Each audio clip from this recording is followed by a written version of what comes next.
السلام علیکم ورحمۃ اللہ وبرکاتہ۔ آج بہت زیادہ پوچھے جانے والے سوالات میں سے دو سوال بہت زیادہ گردش کر رہے ہیں۔ ایک بغیر سحری روزہ رکھنا اور دوسرا بغیر تراویح پڑھے روزہ رکھنا، اس کی شرعی حیثیت کیا ہے؟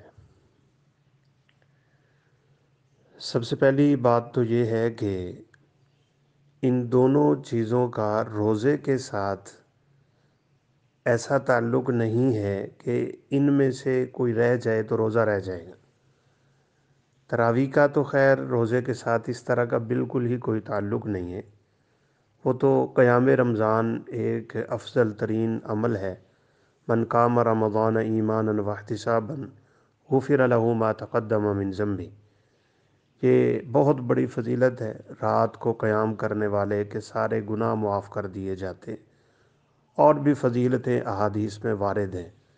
چونکہ رمضان ماہ قرآن ہے، اس لیے رات کو قرآن سنایا جاتا ہے اور صبح روزہ رکھا جاتا ہے، اور یہ دونوں ہی قیامت کے دن سفارش بھی کریں گے۔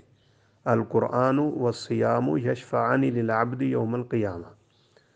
باقی رہی بات سحری کی، تو رسول اللہ صلی اللہ علیہ وسلم نے فرمایا تسحروا فإن فی السحور برکہ، سحری کرو، اس میں بڑی برکت ہوتی ہے۔ یعنی یہ وقت برکت کا ہے، یہ کھانا برکت کا ہے، سارا دن تقویت ملے گی، لیکن یہ بھی ایسا واجب عمل نہیں ہے کہ رہ جائے تو اس کا روزے پہ کوئی اثر ہوگا۔ اس لیے امام بخاری رحمۃ اللہ علیہ نے باب قائم کیا ہے السحور بغیر ایجاب، کہ سحری واجب نہیں ہے۔ آپ صلی اللہ علیہ وسلم تو سحری افطاری کیے بغیر اگلا روزہ بھی رکھتے تھے، جس کو وصال کا روزہ کہا جاتا ہے۔ پہلے صحابہ بھی رکھتے تھے، پھر آپ نے صحابہ اکرام کو منع کر دیا، خود رکھتے رہے ہیں۔ اس لیے یاد رکھیں کہ سحری کا روزے کے وجوب سے کوئی تعلق نہیں ہے، ہاں انسان کی تقویت کا باعث ضرور ہے۔ اسی ضمن میں ایک بڑی اہم بات ہے کہ جس شخص کو سحری سے پہلے روزے کا علم ہوا اور اس نے نیت نہیں کی، اس کا روزہ نہیں ہوگا۔ رسول اللہ صلی اللہ علیہ وسلم کا فرمان ہے من لم یبیت الصیام فلا صیام لہ، جس نے نیت ہی نہیں کی اس کا کوئی روزہ نہیں ہے۔ اس لیے نیت ضروری ہوتی ہے، سحری رہ بھی جائے، تراویح رہ بھی جائے تو روزہ ہو جاتا ہے۔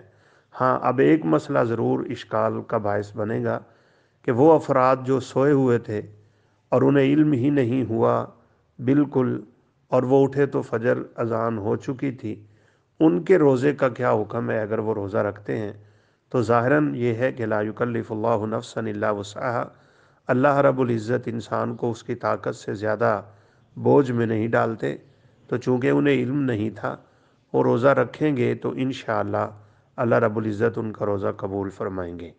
اللہ تعالی عالم۔ السلام علیکم ورحمۃ اللہ وبرکاتہ۔